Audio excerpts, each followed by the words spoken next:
कहानी की शुरुआत फ्रैंक मॉरिस नाम की एक खूंखार अपराधी से होती है जिसे एल्काट्राज नाम की एक हाई सिक्योरिटी जेल में भेजा जा रहा था। एल्काट्राज जेल समुद्र के बीच एक आइलैंड पर बनी हुई थी जहां से आज तक कोई कैदी भाग नहीं पाया था, लेकिन फ्रैंक तो जेल से भागने के लिए ही मशहूर था। वो आज तक कई सारी जेलों से भाग चुका था, लेकिन एल्काट्राज से भागने के बारे में आज तक किसी ने सोचा तक नहीं था। करने की बात तो दूर है, जेल में पहुंचते ही सबसे पहले फ्रैंक की अच्छी सी तलाशी ली गई, जिसके बाद उसे उसके सेल में भेज दिया गया जहां अब उसे अपनी बाकी की जिंदगी काटनी थी। अगले दिन नाश्ते के वक्त फ्रैंक की मुलाकात लिटमस नाम के एक बूढ़े कैदी से हुई जिसने एक चूहे को अपना पालतू जानवर बना रखा था। लिटमस के साथ अपनी बातचीत के दौरान फ्रैंक की नजर वुल्फ नाम के एक और कैदी पर पड़ी जो शरेआम उसे छेड़ रहा था, और फ्रैंक ने उसे नजरअंदाज करते हुए लिटमस के साथ अपनी बातचीत जारी रखी। जिसके थोड़ी देर बाद उसे वार्डन के कमरे में एक ब्रीफिंग के लिए बुलाया गया जहां वार्डन ने उसे धमकाते हुए कहा कि यहाँ से भागने की कोशिश ना करे, क्योंकि उसके जैसे न जाने कितने आए कितने गए पर कोई भाग नहीं पाया। पर वार्डन के इस भाषण के दौरान ही फ्रैंक ने उसके कमरे से एक नेल कटर चुरा लिया, जो वैसे तो बहुत छोटी चीज थी, पर वो जानता था कि एल्काट्राज जैसी जेल में एक छोटी सी चीज भी बहुत काम आ सकती है, और इसीलिए फ्रैंक ने अपने सेल में वापस आते ही उस नेल कटर को बाइबल के अंदर छुपा दिया। थोड़ी देर बाद एक ग्रुप शावर के दौरान वुल्फ एक बार फिर फ्रैंक के पास आया और उसने दोबारा से उसे छेड़ना शुरू कर दिया, पर इस बार फ्रैंक उसे नजरअंदाज करने के मूड में नहीं था और उसने वुल्फ को पकड़कर पीटना शुरू कर दिया, और उसके इस बर्ताव ने जेल के अंदर उसकी एक रेपुटेशन बना दी, जिसके बाद कोई भी उससे फालतू पंगे नहीं लेता था। धीरे धीरे जेल की लाइब्रेरी फ्रैंक का दूसरा घर बन गई, जहां उसकी मुलाकात जेल के लाइब्रेरियन इंग्लिश से हुई। इंग्लिश को भी एल्काट्राज में उम्र कैद की सजा सुनाई गई थी, जिसके चलते अब इंग्लिश बाहर निकलने की कोई भी इच्छा छोड़कर किताबों में ही अपना मन लगा बैठा था। असल में इंग्लिश और फ्रैंक दोनों को ही हिस्ट्री के ऊपर लिखी हुई किताबें बहुत पसंद थी, जिसके चलते उन दोनों में काफी अच्छी दोस्ती हो गई। इसी दौरान फ्रैंक की मुलाकात डॉक नाम की कैदी से हुई जो एक कमाल का कलाकार भी था, और वो अपना ज्यादातर समय पेंटिंग करने में लगा था। डॉक का मानना था कि एल्काट्राज जैसी खतरनाक जेल में कोई भी आदमी पागल हो सकता है, और उसकी पेंटिंग करने की आदत ने ही अब तक उसके दिमाग को ठीक रखा था। उसी शाम फ्रैंक को एक गार्डनी कारपेंटर की नौकरी के बारे में बताया, इसमें हर घंटे के 15 सेंट्स की तनख्वाह भी मिलने वाली थी, और फ्रैंक के लिए जल्द ही मुसीबतें पड़ने वाली थी। और एक दिन जब सभी कैदी अपने अपने सेल्स से बाहर थे, उस दौरान वुल्फ एक बार फिर से लौट कर आया, लेकिन इस बार उसके पास एक हथियार भी था जिससे वो फ्रैंक के ऊपर हमला करना चाहता था। लेकिन एन वक्त पर डॉक ने फ्रैंक को चौकन्ना कर दिया, जिसके बाद फ्रैंक ने अपनी जैकेट की मदद से उस हमले को रोक दिया। अब वुल्फ और फ्रैंक के बीच लड़ाई छिड़ गई, और जब गार्ड्स ने उन्हें रोकने की कोशिश की तो वुल्फ ने एक गार्ड पर भी हमला कर दिया, जिसके बाद उन दोनों को ही डी ब्लॉक की सॉलिटरी कन्फाइनमेंट पे भेज दिया गया। सॉलिटरी कन्फाइनमेंट में कैदी को अकेले रखा जाता था। ये एक पिंजरा था जहाँ कोई भी कैदी नहीं जाना चाहता था, और अब फ्रैंक को इस पिंजरे में सिर्फ अपने आप को बचाने की वजह से जाना पड़ रहा था। इस बात से उसे बहुत गुस्सा आ रहा था। 2 हफ्ते तक उसी पिंजरे में रहने के बाद जब फ्रैंक को आजाद किया गया तो लिटमस ने अपने चूहे के जरिए फ्रैंक को खुश करने के लिए एक वेलकम नोट भेजा। वापस आने के बाद फ्रैंक की अपने पड़ोसी चार्ली से भी दोस्ती हो गई, जो वहाँ एक बहुत बड़ी चोरी की सजा काट रहा था, और उसने फ्रैंक को बताया कि उसे बॉर्डर क्रॉस करके भागने का बहुत ज्यादा दुख था, क्योंकि उसकी इसी गलती ने उसके जुर्म को और बड़ा बना दिया। अगले दिन वार्डन ने बिना किसी को बताए जेल का दौरा करने का फैसला किया, जिस दौरान उसे कैदी के सेल में अपनी तस्वीर दिखाई दी, जो पहले तो उसे बहुत पसंद आई, पर अगले ही सेकंड उसने जेल से डॉक की बनाई हुई सभी पेंटिंग्स को बाहर निकालने का आदेश दिया, और उसके इस फैसले ने डॉक को अंदर से पूरी तरह तोड़ दिया, क्योंकि डॉक सिर्फ अपनी पेंटिंग्स के सहारे ही जिंदा था। वो अपनी बनाई हर एक पेंटिंग से बहुत प्यार करता था। फ्रैंक ने डॉक को लाख बार समझाने की कोशिश की कि कोई बात नहीं भाई, पेंटिंग ही तो थी, अब जीना तो है ना आबे, लेकिन डॉक इस सदमे से बाहर नहीं आ पा रहा था। और एक दिन शिफ्ट के दौरान डॉक की 3 उंगलियां कट गई, क्योंकि उसकी वार्डन के खिलाफ एक तरह की बगावत थी। ऐसा होते ही गार्ड्स ने तुरंत ही डॉक्टर्स को बुलाने के लिए मैसेज भेजा, और वहीं दूसरी तरफ फ्रैंक चुपचाप खड़ा होकर सिर्फ डॉक को देख रहा था। उसी रात जब फ्रैंक अपने सेल में बैठा हुआ था तो उसकी नजर वेंट से निकल रहे कॉकरोच पर पड़ी, जिसे देखकर फ्रैंक को एहसास हुआ कि शायद ये वेंट बाहर निकलने वाले किसी दरवाजे का रास्ता हो। तभी इंग्लिश ने उसे बताया कि असल में वार्डन ने डॉग की सभी पेंटिंग्स इसलिए बाहर निकलवाई थी क्योंकि उसे अपनी तस्वीर पसंद नहीं आई। अगली बार खाना खाते वक्त फ्रैंक की मुलाकात जॉन और क्लेरेंस नाम की 2 भाइयों से हुई, जिन्होंने उसे एक पिछली जेल की मुलाकात से पहचान लिया था, और अब अपनी बातचीत के दौरान वो लोग एल्काट्राज के बारे में अपनी बात कर रहे थे कि कैसे इस जेल से भागना नामुमकिन था, क्योंकि जेल चारों तरफ से पानी से जो घिरी हुई है और अब उनके मुताबिक उन्हें अपनी पूरी जिंदगी यही बितानी पड़ेगी। पर उनकी इस बातचीत ने फ्रैंक के दिमाग में एक नए आइडिया का बीज बो दिया और अब फ्रैंक इतिहास बनाना चाहता था। वो इस जेल से भागने वाला पहला इंसान बनना चाहता था। उसी रात फ्रैंक ने वार्डन की कमरे से चुराए हुए नेल कटर की मदद से अपने कमरे की ग्रिल के आसपास मौजूद सीमेंट को खुरेदना शुरू कर दिया और जैसे ही उसे गार्ड्स के पैरों की आवाज आती तो वो उस नेल कटर को बाइबल में छुपाकर उसे पढ़ने का नाटक करने लग जाता ताकि किसी को भी उस पर शक ना हो। समय के साथ उसकी मेहनत रंग भी लाने लगी और धीरे धीरे ग्रिल के आसपास की सीमेंट कमजोर पड़ने लगी। उधर मुलाकात के समय जब इंग्लिश और चार्ली अपने परिवार वालों से मिलने के लिए गए तो इंग्लिश अपनी बेटी से बात करने में काफी हिचकिचा रहा था, क्योंकि उसकी बेटी उसकी गैर मौजूदगी में काफी बड़ी हो चुकी थी और इंग्लिश को अपनी बेटी का बचपना देख पाने का बहुत ज्यादा अफसोस था। इधर अपनी बीवी से मुलाकात के वक्त चार्ली को अपनी बूढ़ी माँ की बिगड़ती हुई तबीयत के बारे में पता चला और डॉक्टर के मुताबिक चार्ली की माँ के पास अब सिर्फ कुछ महीने ही बचे हुए थे और इसी चीज ने चार्ली के मन में एल्काट्राज से भागने की इच्छा पैदा की।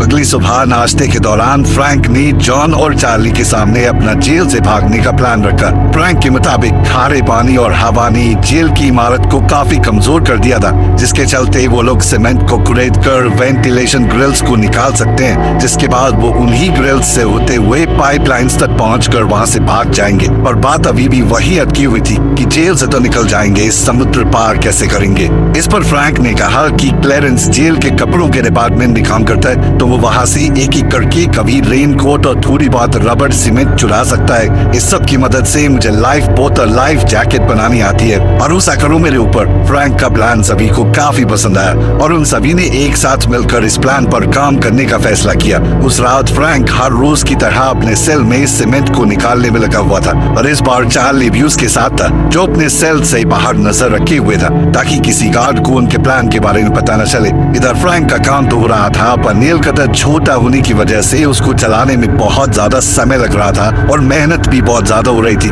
नेल कटर ज्यादा तीखा भी नहीं था तो जोर ज्यादा लगाना पड़ रहा था। इसी वजह से फ्रैंक के हाथ पर काफी चोटें भी लग गई थी, जो अब उसे काफी परेशान कर रही थी।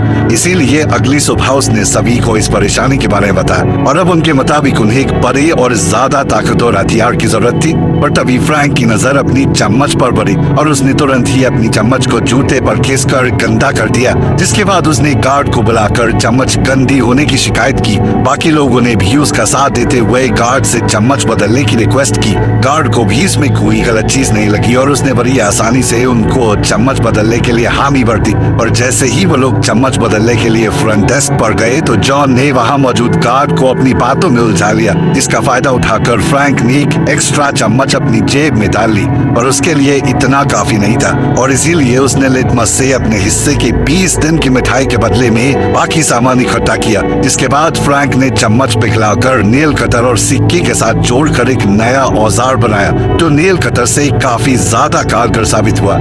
उसी रात जब फ्रैंक तेजी से सीमेंट को कुरेदने में लगा हुआ था तब ये गार्ड वहां आया, जिस पर चार्ली की नजर नहीं पड़ी। पर खुशकिस्मती से एन वक्त पर इंग्लिश ने बीच में आकर उस गार्ड का ध्यान भटका दिया, जिससे चार्ली को जेल बार्स पर जोर से मुक्का मारकर फ्रैंक को चौकन्ना करने का मौका मिल गया। इशारा मिलते ही फ्रैंक ने तुरंत ही सारा सामान छुपा दिया। वो लोग इस बार तो बच गए, पर अब फ्रैंक समझ चुका था कि वो चार्ली पर पूरी तरह भरोसा नहीं कर सकता। अगले कुछ दिनों में फ्रैंक समझ गया था कि उन ग्रिल्स के अंदर पेंच भी कसे गए, जिन्हें खोलने के लिए उन्हें एक नया औजार चाहिए था। इस दौरान जब भी फ्रैंक को बाहर जाने का मौका मिलता तो वो ग्रिल से निकली हुई सीमेंट को चुपचाप बाहर गिरा देता। कारपेंटर शॉप पर काम करते हुए फ्रैंक ने चोरी छिपे एक छोटा सा औजार तैयार किया, पर उसे दुकान से बाहर निकालने के लिए फ्रैंक को उसे मेटल डिटेक्टर से बचा कर निकालना था और इसके लिए उसने एक लोहे का सड़ा हुआ टुकड़ा अपने हाथ में रख लिया। और जब मेटल डिटेक्टर का अलार्म बजा तो फ्रैंक ने गार्ड के हाथ में वही सड़ा हुआ टुकड़ा पकड़ा दिया,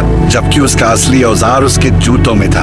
अपने सेल में पहुंचते ही उसने उस औजार की मदद से ग्रिल को खोल दिया, जिसके आगे पाइपलाइन का जाल बिछा हुआ था, जो शायद उनकी आजादी का रास्ता भी बन सकता था। पर फ्रैंक जानता था कि उन्हें अभी और ज्यादा तगड़ी प्लानिंग की जरूरत है और इसीलिए उन्होंने नकली सर्प बनाने का फैसला किया, जिसकी मदद से वो गार्ड्स को चकमा दे सकते थे। अब उन्होंने तुरंत ही सामान इकट्ठा करना शुरू कर दिया, जिसमें जॉन का काम नाई की दुकान से बाल इकट्ठा करना था। वहीं चार्ली पेंट का इंतजाम करने वाला था और फ्रैंक ने इंग्लिश की मदद से कई सारे अखबार इकट्ठा किए और सारा सामान मिलते ही फ्रैंक तुरंत ही अपने काम पर लग गया। उसने सबसे पहले अखबार को दीवार से निकली हुई सीमेंट में मिलाकर इंसानी खोपड़ी का ढांचा तैयार किया, जिसके ऊपर पेंट और बाल लगाकर वो लोग गार्ड्स को चकमा देने वाले थे। अपने प्लान को और मजबूत बनाने के लिए चार्ली ने उन ग्रिल्स जैसी दिखने वाली नकली जालियां बनाई, जिन्हें वो भागते टाइम ग्रिल्स की जगह लगाने वाले थे, ताकि कोई गार्ड ये नोटिस न कर ले कि यहाँ ग्रिल तो लगी नहीं हुई।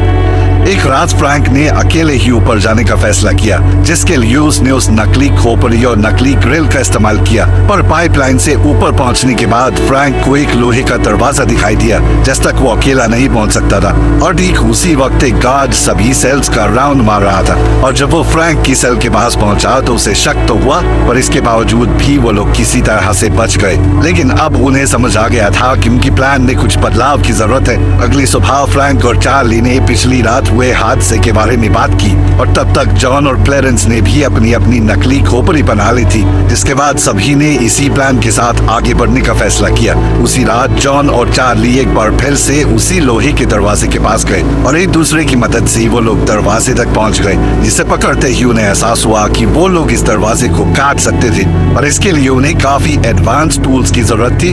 अगले दिन म्यूजिक क्लास के दौरान चार्ली की नजर एक पुराने पंखे पर पड़ी, जिसे देखते ही उसे लगा कि वो लोग इसका इस्तेमाल एक औजार की तरह कर सकते हैं, और इसीलिए उसने अपने हिस्से की सारी मिठाई के बदले में लिटमस के साथ सौदा कर लिया। अब पंखे को क्लास से बाहर ले जाने के लिए चार्ली ने उसे एक इंस्ट्रूमेंट बॉक्स में डाल दिया, जिसकी मदद से वो लोग आसानी से बाहर आ गए। वो पंखा जैसे ही फ्रैंक के हाथ लगा तो वो तुरंत ही उसे एक औजार बनाने में लग गया, जिसके बाद वो लोग दोबारा उस लोहे के दरवाजे पर गए, और इस बार अपने इस नए औजार की मदद से उन्होंने वो दरवाजा काट दिया। इस बीच उनसे शोर भी काफी हुआ, जिसकी आवाज गार्ड्स तक पहुंची भी, पर गार्ड्स ने ज्यादा न सोचते हुए उसे नजरअंदाज कर दिया। इधर फ्रैंक और उसके साथियों का रास्ता बन चुका था, जिसके बाद उन्होंने मंगलवार की रात को दुनिया की सबसे सुरक्षित जेल एल्केट्राज से भागने का फैसला किया। और मंगलवार सुबह नाश्ते के दौरान फ्रैंक ने डॉग की याद में टेबल पर एक फूल रख दिया, जिस पर तुरंत ही वार्डन की नजर पड़ गई, और उसने फ्रैंक को जेल के उसूल याद दिलाते हुए उस फूल को कुचल दिया। वार्डन के इस बर्ताव से सबसे ज्यादा गुस्सा लिटमस को आया, और जैसे ही वो वार्डन पर हमला करने के लिए आगे बढ़ा तो उसी वक्त अचानक उसे हार्ट अटैक आ गया और वो नीचे गिर पड़ा।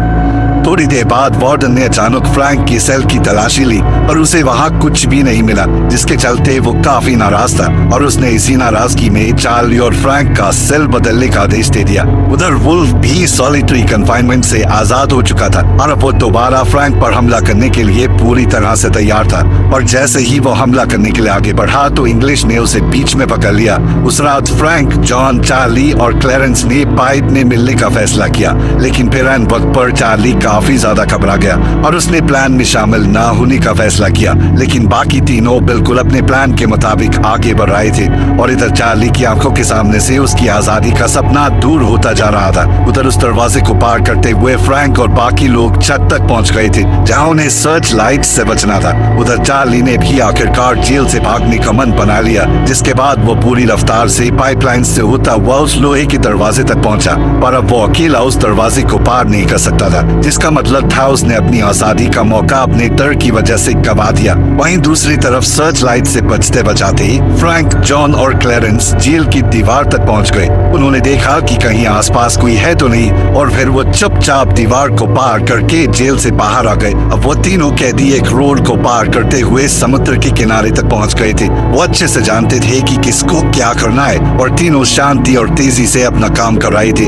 उन्होंने जल्दी जल्दी नाव के अंदर हवा भरनी शुरू कर दी, जिसे मुंह से फुलाना बहुत मुश्किल काम था, लेकिन फिर भी अपनी जान बचाने के लिए उन तीनों ने ये कर दिखाया। और अब वो लोग एल्केट्राज की सरहद से हमेशा हमेशा के लिए दूर जाने के लिए समुद्र में उतर गए। अगली सुबह जब गार्ड्स राउंड पर आए तो शुरुआत में तो उन्हें सब कुछ बिल्कुल नॉर्मल लगा, और फिर उन्होंने देखा कि फ्रैंक अब तक सो रहा था। उन्होंने जैसे ही फ्रैंक के मुंह से चादर हटाई तो उनके पैरों तले जमीन खिसक गई, क्योंकि आज उनके साथ कुछ ऐसा हुआ था जिसकी उन्होंने कभी कल्पना तक नहीं की थी। पूरी जेल में ये बात फैल गई कि कुछ कैदी भाग निकले हैं। फ्रैंक ने अपने सर की जगह पर नकली खोपड़ी जो रखी हुई थी। गार्ड्स ने तुरंत ही अलार्म बजा दिया और जल्द ही ये भी पता चला कि 2 और कैदी भी भाग चुके हैं। जल्द ही उन तीनों की खोज शुरू हो गई। उन्हें ढूंढने में नाव के साथ साथ हेलीकॉप्टर तक का इस्तेमाल किया जा रहा था, लेकिन इसके बावजूद भी फ्रैंक, जॉन और क्लेरेंस का कोई सुराग नहीं मिला। और अब कुछ पुलिस वालों को लग रहा था कि शायद वो तीनों समुद्र में डूबकर मर गए होंगे, पर अंदर ही अंदर वार्डन जानता था कि वो बच निकले और दुनिया की सबसे सुरक्षित कही जाने वाली जेल एल्केट्राज को भी तोड़कर भागने में कोई कामयाब हो चुका है। पर वार्डन के सामने ये जेल की इज्जत बचाने की जिम्मेदारी भी थी, जिसके चलते उसने दुनिया के सामने उन तीनों को मरा हुआ घोषित कर दिया। लेकिन सच बात तो ये थी कि वार्डन की इस बात पर किसी को भरोसा नहीं था। ये एक सच्ची कहानी है जिसके बाद फ्रैंक जेल तोड़ने वाले जीनियस के नाम से पूरी दुनिया में मशहूर हो गया। 1 साल तक गुप्त तरीके से सर्च ऑपरेशन भी चलाया गया, लेकिन कभी कोई बॉडीज नहीं मिली, जिसका मतलब ये था कि वो बचकर भागने में कामयाब हो गए थे। वीडियो पसंद आई तो लाइक कर देना, चैनल को सब्सक्राइब कर लेना। मिलते हैं अगली वीडियो में।